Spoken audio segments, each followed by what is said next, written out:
Hi everyone, I'm Ali GREYMOND. Today I'm answering questions about OCD recovery. These are the questions from Instagram. I know I have questions from YouTube comments as well, so I'm going to do another day of the Instagram and then I'm going to do a day of YouTube and kind of um, go from there. Just a lot of questions. So, first question is, it's confusing for recovery with Puro because it's saying to not analyze your thoughts and disregard them to being just your OCD. But then with the ERP, we have to think of the thoughts that bother us. How do you recover when you're bringing it up yourself each day? So, yeah, it's confusing, but it's really not. Try to look at it more simply. With Puro, the thought itself is the exposure. So, when you're getting the thought, you are already doing ERP. You know what I mean? So the thought comes up, you're already doing the E part of the ERP. If the thought comes up 24 hours a day, right? Million times per hour it comes up. Do you need to really do more ERP?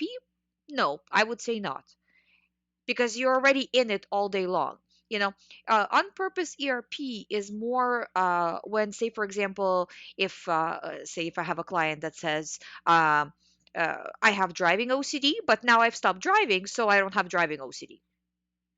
In that case, they need to do ERP on purpose because otherwise they can just technically avoid it their whole life, right?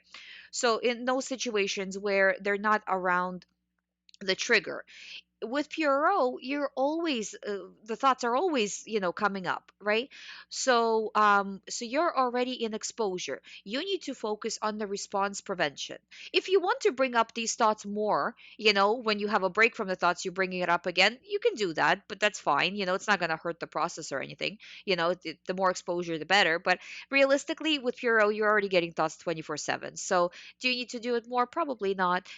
But just the response has to be, nope, I'm not buying into it, I'm not reacting. you know every single time the thought comes up, at least making an attempt every single time. How it works out, as long as it works out increasingly more each day, with an overview of being 80 to 90% telling your brain the correct thing. At least if you're not at that goal, then working towards that goal, um and every day doing a little bit better, you know looking to make it to that goal of 80 to 90%, like I said, right? Showing your brain that, no, this, I'm not going to react to these thoughts anymore. Send them to me all day long. I'm here, send them to me. you know it sends you something, nope, disregarding, sorry. And that's how you do it. Do this every single day, you will see that you recover. Next question is, hi Ali, how do you overcome the fear of negative consequences that OCD threatens you with, for not doing what OCD says? Also, if you disobey OCD and something negative happens, how do you not attribute this to the fact that you didn't do what OCD said and thus get drawn back into OCD for the sense of security it offers? Thank you. So, okay, so say for example, um, okay, so let me answer the first one and I'll answer the second one. So, in terms of fear of negative consequences, when you're saying, how do you overcome the fear of negative consequences? Well, that fear is your entire OCD. So, you're saying, how do I overcome OCD? And you overcome it by disregarding. Will you able to get rid of the fear and then do the recovery work? Absolutely not. Don't even try. Don't even chase those feelings, because that's what gets you deeper in. Well, when I'm sure that this is not dangerous, then I'll feel fine and then I'll be able to disregard. That's not how disregarding works. You disregard with all the fears. You're seeing the fear, you're stepping over it, and you're saying, I see you, but I know better because I know how OCD works. I know that it's a lie. So I'm choosing to step over you, you know, because in the moment it won't feel like it's a lie. It will feel like, well, maybe this one is real. Yeah, I know all the other ones. Those are fake. Yeah, okay. But this one is different. This one feels different. This one feels super real. This is for sure. It feels like this every time, and you have to just step over the real feelings, and say, so what? I'm refusing reaction. And then when it tells you, but what if something bad is going to happen? What if it's going to be your fault? So sarcastically to that, you say, "Yep, everything's bad is gonna happen. Everyone's gonna die. That's what's clearly gonna happen," and then you just keep going because I'm telling you, this is one of the most common types of OCD thoughts. I've been doing this for 10 years. I've never seen anything bad happen to anybody with OCD that they worried about. Do bad things generally happen to people from time to time? Yes. But on the, on, you know, doing the recovery program on my watch, I've never seen OCD thoughts come true, you know? So you have to look at it that know how OCD is laying it out for you. That's just an OCD thing. We're not buying into it. And refusing over and over and over again, refusing all day long.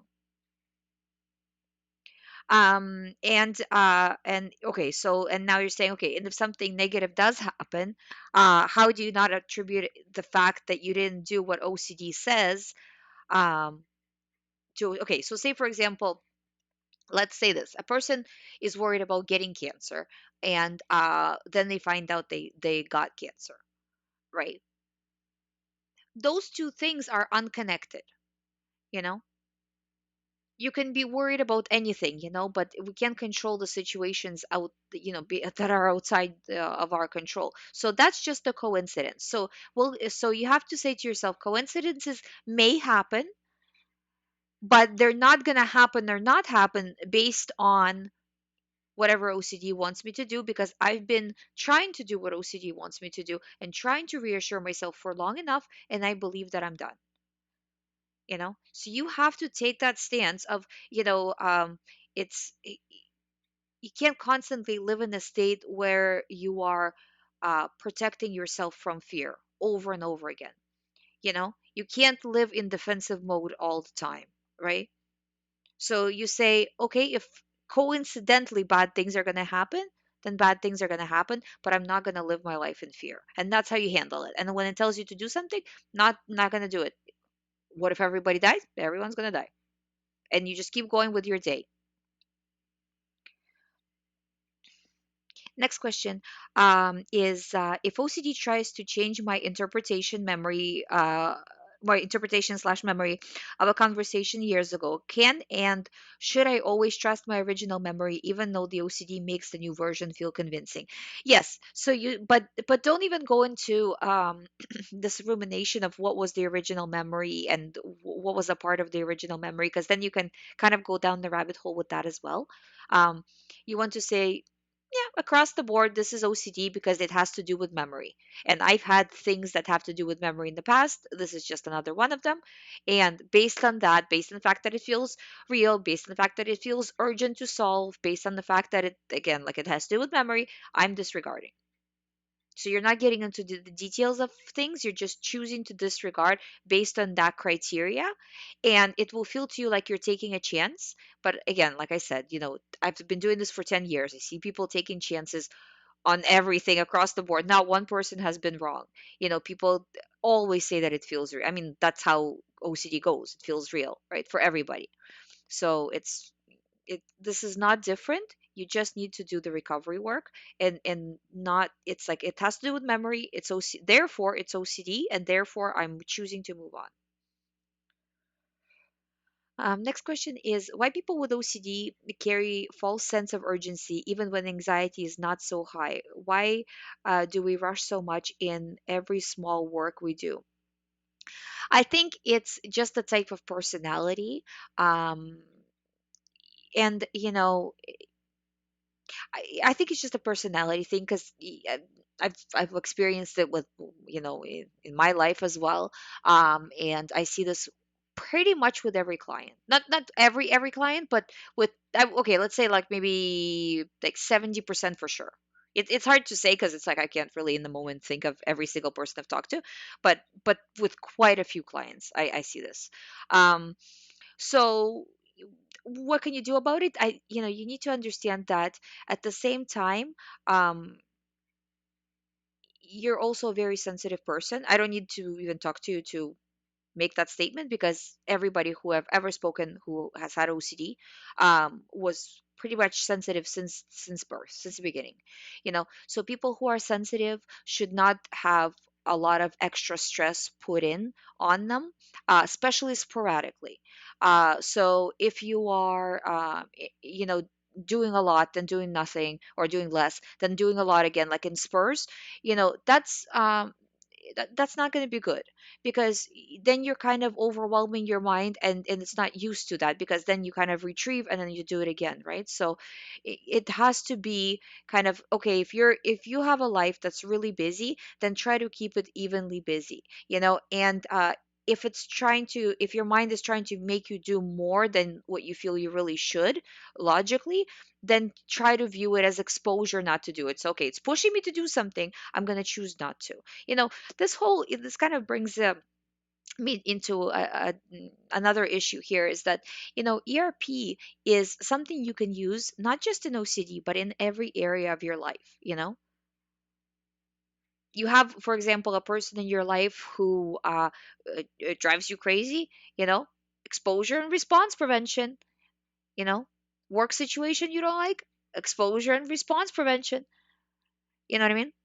And it's like, it's knowing that every thought you get, you don't need to defend yourself, you don't need to respond to it, you don't need to ruminate, you don't need to do any of that. You can just let them go and not react. The person said something, that's doesn't make sense, that's silly, that's whatever, that's making you angry, disregarding. I'm telling you, like, I practice this so much. It helps to live your life this way, you know in every area of your life. It's a much easier way to live. You feel, you're not as affected, you can focus on what you want to do. You don't need to be affected by every single thing that happens. Like, I'm talking about real life stuff, like this is not non OCD. But it's just, I find that ERP is great for everything across the board. you know no, it's just kind of like a side note, but yeah, but I highly recommend it. In personal life, in business, in school, and whatever area of your life you can use ERP, honestly. Next question is, um can you feel totally normal for the most of part of the day, with barely any thoughts, and then at the end of the day, be bombarded with the thoughts? Yeah, it can come at any time of the day, and sometimes it's less, and sometimes it's more. If you know this pattern, then towards the end of the day, try to kind of prepare yourself that there's very likely, uh, high likelihood that the thoughts are going to come in. And when they do, you need to be focused on disregarding. And if you're prepared for them, not prepared from a position of fear though, prepared like you're a warrior, and the battle will happen tonight, and you're disregarding at that point, because when they come in, you're like, ah, I was prepared, you know I will destroy you now, kind of like that, right? But really kind of making it this process of, I can do this, I can beat this at its own game, because the game is repetitive and I see the pattern of that repetition. Next question is, do you think nail biting can get in your way of recovery from OCD? I don't think it can get in the way of recovery from OCD, but it has to do with anxiety. I find that with nail biting, doing meditation really helps. When I was recovering from OCD, I was really picking my nails a lot. And I would tell you that maybe that's just me, but I find that after about 2 weeks of meditation every day, the habit just fell away. I didn't even do any additional kind of like effort besides that. Um, like in terms of the nail biting, or nail picking rather, it just went away. So I think it's the underlying anxiety, and just doing more to relax your mind. So I do recommend doing that. But in terms of OCD recovery, I think it's just nervousness. I don't think they're related in that sense, but one will not fix the other. If you fix the nail issue, it won't fix OCD, and if you fix OCD, it won't fix the nail issue by itself. I think that because there's a habit component to it as well, so it's both.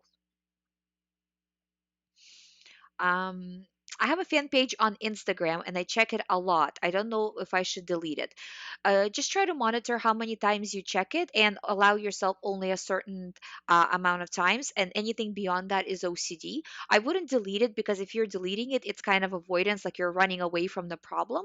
Have it there, but as much as possible, monitor how many times you're looking at it and having a limit for yourself. And you will see that you will start to kind of get closer and fall into that limit rather than just like if you just keep clicking on it, you know.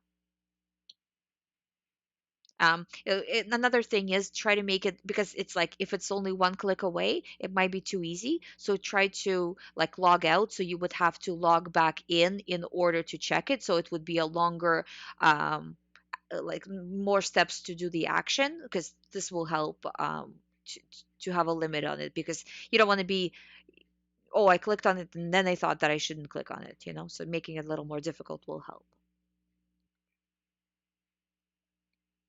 Next question is, my OCD seems to trigger from real life situations. For example, my daughter is not well, and I'm now obsessed with the thoughts associated with her illness. Is it still OCD if it's related to actual real life? Yes, it's still OCD, because it's like making a bigger deal out of things if it has to do with your theme, right? Most OCD is real life based OCDs. For example, I drove over a bump. What if I drove over a person? Somebody said something that means they dislike me. um I don't know, I had a bad thought during prayer, that means I'm for sure going to hell now. um this is a red spot, for sure it's HIV, right? All those things like that, that first part, those are real things. That is a red spot. You know, you did have a weird thought come through your mind when during prayer, you know, in the situation. Your daughter is going through something, but you kind of overblowing the situation to the extreme is OCD, you know. And it's hard for me to say because I don't know the actual situation in detail, but it sounds yeah, it sounds definitely like OCD. Try to ask yourself this: would a person without OCD take somebody who is familiar with the situation, right? Would they worry about it? If they don't worry about it, then you don't worry about it. Mimic what they do. Next question is, hi Ali, recently I realized that I have maladaptive thinking, which is extensive daydreaming. For as long as I can remember, I've spent long hours daydreaming. It's like my mind is a TV with the intermittent movie scenes. I don't know if this has anything to do with my past bureau OCD episodes. However, I don't know how to do ERP with daydreaming, as it is something so engraved in my daily thinking process. Also, I don't react to it with fear anxiety, which is how I used to know to do ERP for OCD. Any advice on how to do ERP to stop wasting time on daydreaming? Thank you so much. So, this is a classic situation, like I talked about earlier, that this is not OCD, but this is a situation that you want to fix. So in this situation, the exposure part of the ERP would be when you catch yourself daydreaming, and the response prevention as soon as you catch yourself, stopping yourself from doing so. So, just being more aware and more in the moment, um, throughout the day. So, kind of like, okay, in the last 3 hours, did I daydream or not? And having a limit for yourself on how many times you allow yourself, and maybe having certain times of the day when you're actually allowing yourself to do that. Because daydreaming is not bad if that's something you do and if that's something you enjoy doing, that's fine, right? But if it's becoming where it's taking over, right? So you're saying, okay, I'm going to daydream about this or however it works for you, but later, you know. And whenever you feel yourself kind of drifting off, then when you can catch, I mean, it's hard to catch yourself daydreaming, right? That's why we call it daydreaming. But as much as you can catch yourself, try to catch yourself, and then you bring yourself back to the situation. No, no, no, I can't do that. Or just being more in tune and being more focused on the present moment will solve this problem and will keep you in the now, you know. But it's a practice thing, that the more you practice to catch yourself when you daydream, the better at it you will get. Those are the rest of the questions I have on Instagram. If I haven't answered yours, please leave a comment under my YouTube video which says please ask questions under the latest one, and I will answer it there. Thank you so much for watching. Thank you so much for submitting your questions. I hope my answers have been helpful. If something was unclear, also please leave your question underneath my YouTube video as well, because I'm getting to those questions next. Thank you so much. I do daily videos. If you haven't subscribed, if you'd like to do the recovery program, you could have all the information on youhaveocd.com. I'll see you tomorrow.